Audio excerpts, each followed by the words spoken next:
Hi, my name's Kim. This is another video in which I read books based on D&D classes, and this episode we're doing Rogues.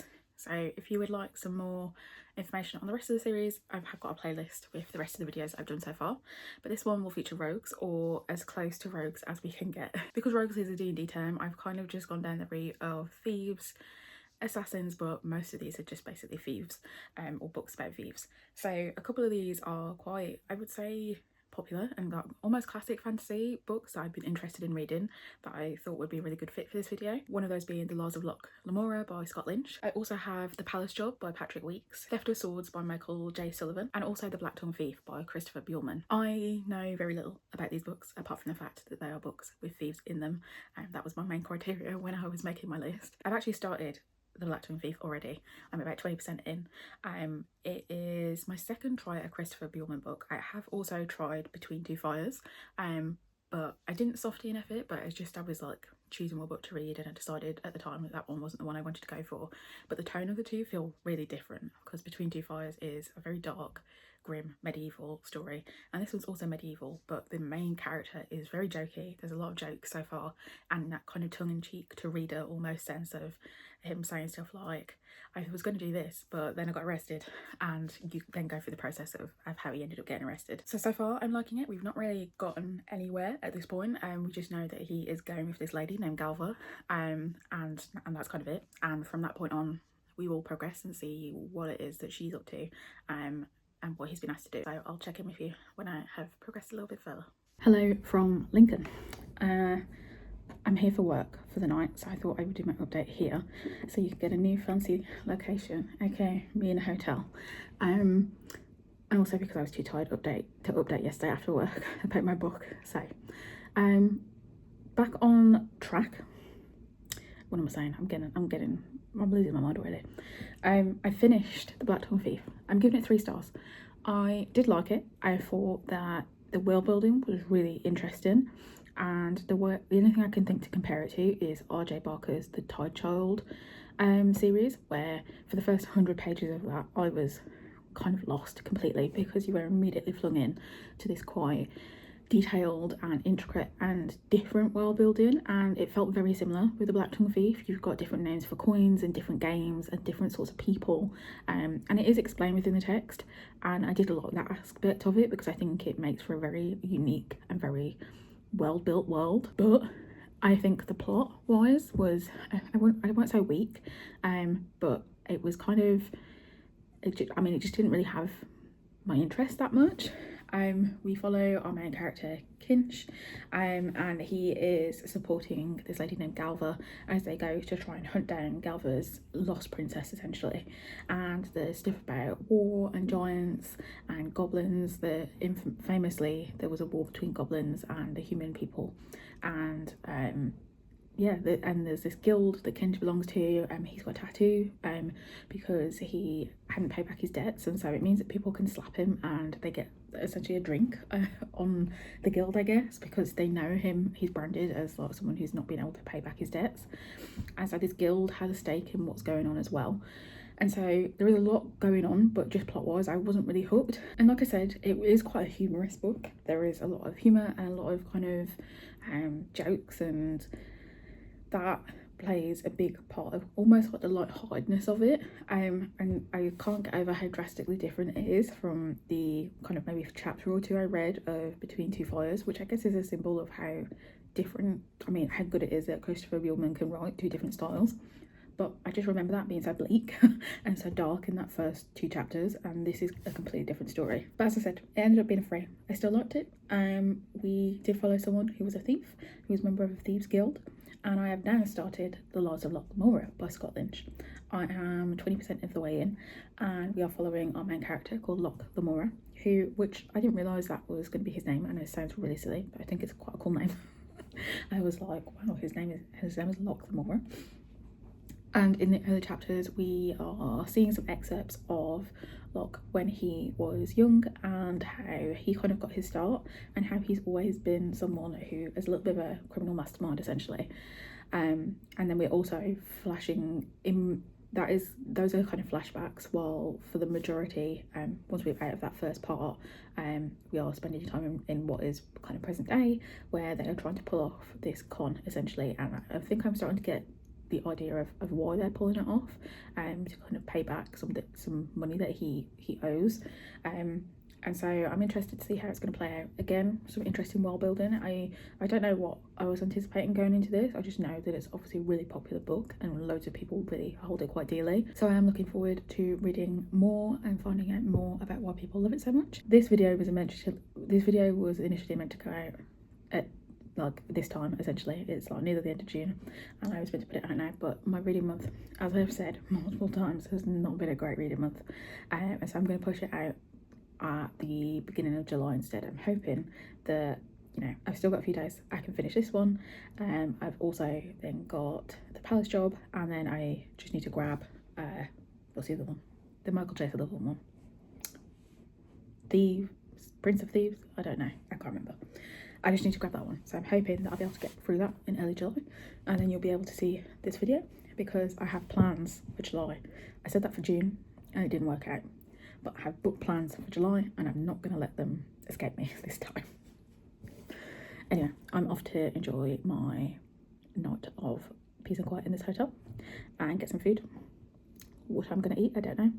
And also do some reading, because what more can you do in a hotel room apart from maybe read? I do normally sometimes bring my Switch with me when I've been travelling for work, but I haven't charged it in a while because I've been too busy playing modded Stardew Valley instead of Switch on the console, so my Switch is like dead. So I did think about bringing it, but then I thought, nah, I'll just bring my Kindle, because then I have no excuse but to read really and watch something silly on TV like River Monsters or whatever it is on. Also, just want to show you the precarious setup that you were balanced on just then. Wow, what a tripod. Hello, I ate dinner and then I went shopping. I got myself a shirt, and I also got myself a book. Oh god. But I thought I'd show you my little book. When you see my next video, you'll see why this is relevant, but it's a little medieval kind of pattern, like, I forget what that's called, like the little foliage sort of thing, and it seems like it's a cozy fantasy where there's this lady who ends up getting a book that's like a magic book and ends up doing some spells, and her cat is a demon and there's goblins. So I have to say, big up to Lincoln Waterstones, because I walked in and there were so many like cozy fantasy and romantic books there that I like literally have never seen in any other Waterstones. And so I don't know what it is about Lincoln, but it's apparently the place to be. So I picked this up, which would be relevant for either the next book, the next video in this series, the D&D series, because I still need to do part 2 of the kind of witches, wizards, sorcerers book. However, I also have another video planned for next month, where medieval stuff is relevant, but that TBR is already shall we say excessive. I'm gonna put this down now because my arm hurts. It's already excessive, so I might have to save it for the wizardy book video instead, which should be fine. But yeah, I'm looking forward to pick that up. It's quite short, it seems like, and I had a book voucher that my sister got me last month, and so I only had to pay £10 for it, which is very exciting. That is it from me. I'm going to go, well, you know what, now I wish I did bring my Switch, to be honest, because I could do with just some like mindless gaming. I nearly bought my laptop with me, but I had to be at work this morning, so I didn't want to bring my work laptop and my regular, you know, my personal laptop. So reading it is, I guess, and scrolling on TikTok. I should read more, but I probably will scroll on TikTok more than I'm reading. I'll let you know when I do read. I'll let you know next time how much exactly I did read.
Hello, I'm home. Do you like my new shirt? This is the shirt I got in Lincoln. I'm going on what I would like to call a Kim ranting about trains rant. I feel like I should install one of these because I have a lot to say about trains.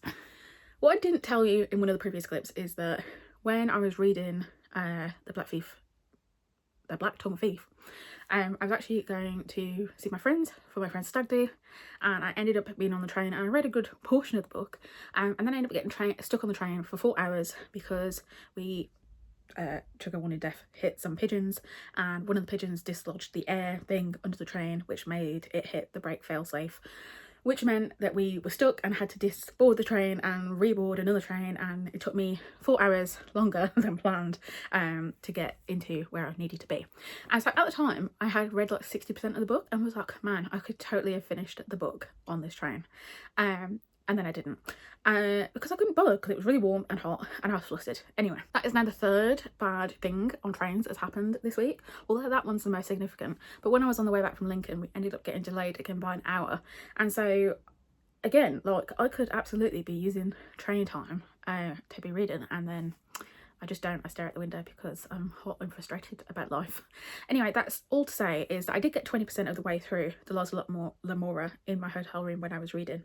So I'm a little bit further in. I'm seeing a little bit more of the characters, a little bit more of the heists that were going on, seeing a bit more as well of what it's like when Locke was younger and the characters we see in present day that are still around him that were also there when he was growing up as well. But I've also started The Palace Job by Patrick Weeks because I didn't have my Kindle and my phone's Kindle app synced, so I didn't know whereabouts I was and I couldn't be able to get my Kindle out of my bag, so I just started The Palace Job instead. And I'm also 20% of the way through that. I feel like The Palace Job I'm going to get through faster, not for the sake of the stories like me preferring it anymore at the moment, but just for the sake that it is written in quite like a quick moving way. I wouldn't say that The Los Lamora isn't, but it feels a little bit more of a denser fantasy, whereas The Palace Job is a little bit more humorous and a little bit more kind of tongue-in-cheek as we're moving around. And so yeah, I'm 20% of the way through. We have met our main character, who's also called Locke. Funnily enough, I did not know that going in. And she is escaped from this prison and is trying to go to this place called Heavenspire, I believe, and she's assembling a team of people so that they can get in, because when she tried to get in the first time, they were betrayed by this one person. And that is pretty much all I know so far. They pretty much just assembled a team, and so from this point on, I guess they'll be looking to go on to that heist. So yeah, that is where I'm at. I thought I would just do a quick little update. It's currently 27th of June, and so I've got a few days left before the end of the month. Ideally, I want to finish one of these books before the end of the month. Like, in theory I can do it. It's the weekend. I have time. However, I have had a really busy work week and I want to sit around and relax and have fun. And reading is relaxing and having fun. However, I know for a fact that when I stop filming this clip, I am going to go and upload all the clips I filmed to my laptop so I can edit them. So yes, I will be productive and edit, but realistically, am I going to play Stardew Valley for the rest of the night? Yes, I am. So maybe I'll read tomorrow. We'll see. I don't know. Hello from outside. I thought I'd do something different for this update. It is lunchtime. I got told I could work from home today because the temperature is meant to be 30 degrees. 30. I feel like there's a bug on me, and so it's my lunch break, and so I thought I would come in and update you from outside. It is exceptionally warm at the moment, and I can kind of tell by the fact that the sun is now glaring down on me. Oh, you can hear my Teams notification in the background. I should probably mute that. Hold on. Right, I'm back. So I thought I'd do my little update for you outside for a change of scenery, because we love a change of scenery in this video apparently. So first update is to say that, correction, the author of The Palace Job actually goes by Trick Weeks, which I didn't realise until I started just doing a bit more research into the author, so correction on that front. But I am about 60% of the way through The Palace Job, and I'm still liking it so far. I think that it's kind of funny in the sense that both this book and The Black Tongue Thief are both really based on humour, and so that is kind of like the core element to both of them, I would say, but at the same time there are different focuses on each. It feels like The Black Tongue Thief is very much a world built leaning story, whereas this one feels a little bit more character based, and because we have quite a wide cast of characters in this one, all of the team that are assembled together to do this heist, I feel like that is slightly to the detriment of the fact that it means we then don't get as much of an in-depth point of view maybe from each of the characters. There are definitely some, for example Locke being the main character, that we see a lot more of and that we have learned quite a bit of her history and what exactly has gone on with her, whereas there are some other members of the team like Hessler, who's the wizard, who we don't really see too much about, and how now we're kind of seeing like hints of romantic intentions between him and Turn, another member of the group, but there wasn't really enough there for you to kind of see that, other than the fact that you're being told, so there isn't, I guess, the show not tell aspect, that you're just not seeing a lot of that. There's also some other characters where it is a little bit like, I don't want to say childish, but just like silly humour. Like there's a character who's a unicorn, and obviously famously unicorns are, well, maybe not famously, but there is the mythology that unicorns are use virgins or for whatever sacrifices or whatever it is, and so we have a character like that in the book, and there is a young boy character who has a lot of mystery around him. He is just said to be an orphan, but he clearly has this kind of super strength, and there's some sort of magic thing going on there, but it hasn't quite been revealed yet, and so the unicorn is obsessed with him because he's a virgin. And so there is like that silly aspect of it as well, which is why I say that I think it's more character built or character led than I would say world built led, whereas I think it was the opposite for the Black Tongue Thief. Plot wise, it is your typical heist book. There are a lot of different points of view, a lot of different moving parts. There's a spider then, and again, because of that, I feel like not every storyline is as strong as the next, but that isn't to say that it's not a quick and light read, and it's definitely, if you're interested in just having a light heist fantasy, then I would recommend it to pick it up. I think it's probably going to be on par with the Black Tongue Thief in terms of rating for me at the moment, but as I said, I'm on my lunch break at the moment, so I'm hoping I'll be able to finish it by the time I finish my lunch, and then I can get back to Laws of Lochmora and hopefully make some progress on that before starting the final book for this video.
Work is done. I did in fact finish my book on lunch, but I didn't have time to update before I had to go back to work. Sorry for the immense background noise. I have my little trusty fan, I have the outdoors, I have my dinner cooking. Anyway, all I have to say is the book is going to be a 3 stars, like I thought. Like I said, I think some of the character development just wasn't that up to scratch, like just because there were so many characters. They all had links to the main plot of the story, but I felt a little bit like they were there for the purpose of a story, and their other areas of development weren't as detailed because it wasn't in the story. Again, as opposed to the Black Tongue Thief, where, excuse you, as opposed to the Black Tongue Thief, where it was the opposite, where there was so much world building that this story could have existed at any place in that world, I think, because there was just so much, there's so much stuff that was planned out about that world. Again, to say, it's not like it was a completely bad story. I thought that it was quite a light read, quite an enjoyable read, that's the microwave. There was a little bit of a conversation about colonialism, but the author themselves is white, so I think that it wasn't super detailed. It was more just kind of to focus on the fact that the reason that unfortunately Locke had her land and her kind of reputation destroyed was in part because the bad guy of the story thought he could get away with it because she's a different race. So it wasn't like super detailed, but that definitely played a part in it. And yeah, I thought it was a fairly decent read, and I'm now back onto the Laws of Locke Lamora and hoping to make good progress on it in the next few days, because I want to get this video out by the weekend. But I did download Theft of Swords because I finally can remember what it's called now, and it's 700 pages, so we'll see. Same shirt, different week. It has in fact been 6 days since I last wore this shirt, just to put that out there. I was going to film earlier in my car, but I forgot because I had my second BSL exam, so I was revising. But I managed to read up to 70% of the Laws of Locke Lamora today. It's getting busy. Like, I think it's a really well written book. It is very, it feels, maybe this is a wrong comparison, but it feels kind of similar to a Game of Thrones. Like, I think maybe just because of the politicalness of it, and kind of, I was also thinking of like Jade City. I was going to say Jade Wall. I mean, that's still one of the books, but not the book I was thinking of. In terms of like the kind of political gang culture surrounding everything that's going on. Obviously, as well, it's a heist book, and I was thinking, I was like, I don't want to compare it to Six of Crows because it's nothing like Six of Crows, but that is one of the few heist books that I have read, apart from the ones obviously I read for this video. The only one I can think of is Hammer Jang Look, which is nothing like this at all. Like, this one very much stands out. I think the only similarity to Six of Crows is that they're both like more fantastical, and Locke and Kaz are similar in terms of them being kind of their own masterminds of their own field. But yeah, it's definitely nothing like Six of Crows. It's just because that comparison won't get over my head. I am liking it. I think I'm hoping to finish it tonight because I need to get started on the other book. There is definitely plot twists in it, and I appreciate the way that it's written, where we kind of go back and forth between different time periods. So we are seeing something happen and we're thinking, oh god, like this is a bad thing, and then we're seeing that there's actually more to that than we anticipated. It's kind of hard to expand on that without getting too much into the plot, because I'm notorious, I feel like a plot spoiler in these videos, so I'm trying to rein that back in a bit. There's definitely things that have happened which have taken me by surprise so far. We've got a lot now about Locke's past and the people that he works with and their younger years and how they trained, which is quite interesting. I do like that aspect of it, and we're starting to see how Locke kind of became the leader of the Gentlemen Bastards. Here to bring you an update because I've finished The Laws of Locke Lamora. I think it's going to be a 4. I liked it. I think that comparison to Game of Thrones, the way that I'm just thinking about it is it's such a political scheming fantasy. There are so many plot layers that are kind of built upon each other, where there are just things happening that you don't know until you get another point of view and you're like, oh okay, I can see, and these concurrent things happening all at the same time. I thought it was well written, and I thought that the characters were interesting, and there are some elements where, you know, there are some unanswered things. There's a character that we know about that used to be a part of Locke's group that we saw literally nothing of, but who was mentioned at various points throughout the text, because she's off somewhere else in the world. And so she's mentioned towards the very end, and you think, obviously in the second book, because I know it's a series that's then going to have another series to follow it, you obviously hope that you would get some answers as to the nature of the relationship between her and Locke and what exactly she's been doing, and where they go from here, because the end of this book, things are looking pretty desolate for Locke and the people around him. So it'd be interesting to read on. I don't think I'm in any rush to read on, purely for the sake of me having a lot of things that I want to read, but I do think that I would probably pick up at least the series that's published, to see how things finish. Yeah, now on to the Theft of Swords. It is Friday, so I'm on my lunch break. I'm working tomorrow. Otherwise I would have had more time. I mean, I still got a chance to read tomorrow. Don't know how much I'm going to get to read on Saturday. So Sunday, like, my goal is finish this book by Sunday.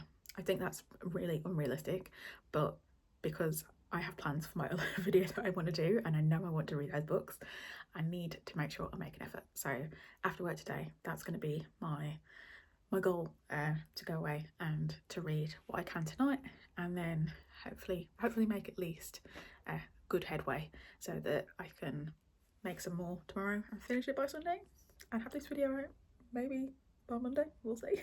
A very short update because I'm going to bed soon because I'm working tomorrow, but I've made it 20% of the way through A Theft of Swords so far. It's feeling like a really quick read. It's just, I'm just moving through it quicker than I was anticipating, which is good because it means I'm going to make progress. We have our main characters, Hadrian and Royce, and they are this band of thieves who work together. I forget how Rivria. I don't know what the pronunciation of the kind of band that they have. And they were tasked to do something, which was a ruse and got them put in a sticky situation, and they're now essentially on the run with the prince turned king of the kingdom that they live in, who is quite a naive kind of character, and a little bit annoying, but we'll forgive him. He's 19, and they've just met this priest, who is also very naive in a completely different way because he's spent his whole life in this abbey, and so he's never seen life outside, and they are kind of just now on this quest to find out what exactly brought them all together in the first place. So I'm gonna probably try and read a little bit more before I go to bed, make some good progress, maybe hit 30%, and then big brain, if I read 30% tomorrow, then I'll only have 40% on Sunday, and that's easy. That's easy peasy, lemon squeezy. So we'll see. It's currently 20 past. Oh my god, it's 21:21. You can't see that. You're not gonna be able to see it. It's hidden under there. It's 21:21. That was fake. That was. Anyway, so I probably have like half an hour left of reading left in me, so I'm gonna try and read a little bit more, and I'll update you tomorrow. I did in fact manage to get only 45% in my book yesterday after I finished work because I was tired. I work at university and it was open day, so it ended up being quite a long day. And so I said to myself, 60%, 60%, you can read 60%. And then I said to my mum, no, 50%, I'll try for 50. And I started reading and I was like, this is not happening. So I got 45%, and I'm going to finish it today. That is the plan. Got some tidying to do, got some Stardew Valley to play, obviously, and then finishing my book. That is the plan. It's happening. My update so far is that I think I'm coming towards the end of book one, because I'm just under 300 pages in, I think, and I think that, as I said, it's reading pretty fast. Like when I got through to that 45%, I was like, I'm getting through this quite quick. I do think that it is a little info dumpy at times. Like the character who's telling us a lot of the history about the world is the one who's literally kind of memorised everything he's ever read, and so you're getting quite a lot of info dumping as they're kind of travelling through and being like, oh, the history of this area, or blah blah blah. So yeah, we kind of coming towards the end of that first story, and so I'm interested to see what happens in book two, because we have a kind of resolution to everything that has gone on, but there are still so many questions. Like there is this ancient wizard, and there's dwarves and elves in this series as well, that we've only seen a little bit of, so it'd be interesting to see a bit more about those characters. What else have I got to say? I think that's it. I'm tired. I had a long day of work yesterday. My back hurts because I've been carrying computer monitors back and forth for staff to use. Anyway, tidying first. I'm listening to some Baekhyun because I'm going to his concert at the end of July, and I'll update you when I finish my book. The deed is done, and by that I mean I finished The Theft of Swords. I was determined to finish it today. I purposely didn't play that much Stardew Valley. I even tidied my room and I still managed to finish it. I got through 55% today, which was the end of that first book, and then the whole second book. So technically I read 5 books for this video. Theft of Swords in total is going to be a 3. As I said, I think it was a fairly easy read. the plot is simple. There's clearly this overarching story going through the series. I read a little bit of the there's a bit of a Q&A at the end of the combined book that I have, and I just was flicking through it, and he mentioned that he wanted to do one of those stories where there is, you know, episodic stories, but they have this link that weaves them together. I do think that the hints of what are to come can be probably pretty obvious, specifically to do with Hadrian and Royce's backstories. We haven't got a lot of that, but small threads were started to weaved, and I kind of saw where they were going, and there has only been one reveal. There's another reveal that was basically massively hinted at the end of the second book, which I'd seen coming, so in that sense it's pretty obvious where things might be going, but it was a decent read. I don't think I'll be any rush to read further on in the series, to be honest, purely again because I just have so many other things that I want to read. It's not like a high priority at all. I guess I wouldn't be opposed to seeing how it ends and closes out, but I don't see myself picking it up anytime soon. I've got too many other things to read. And that brings me to the end of my video on Rogues. This one it took me a while to get through. I was a little bit worried when I was filming, or when I was planning on doing this one originally, because so many of them are obviously to do with heists or kind of mercenary activity. I think that actually they were always slightly different. I had kind of two questy adventure books in The Theft of Swords and The Blackthorn Thief, and then The Palace Job and Lancelot and Mora were both more heist crime focused books in that sense. And I think that they were decent reads. I am glad to have gotten them ticked off. When I realised how many pages that I read kind of altogether, I think I've probably read maybe, well, that was 700 pages at least. I was close to 2,000 pages in this video, so that is a lot. And so I'm quite pleased to have got some of those chunky fantasies off my TBR, because some of them, two of them, Lancelot and Mora and The Blackthorn Thief, I had been thinking about reading for a long time, and I had copies of them, so I'm glad to finally mark them off. Which video is coming next? Probably the next part in the Wizards, Mages, Sorcerers, Warlocks series, purely because I have quite a few of those books to hand. I also am thinking autumn time Paladins, just because there's a few releases that are coming out around that time that will probably work for that video.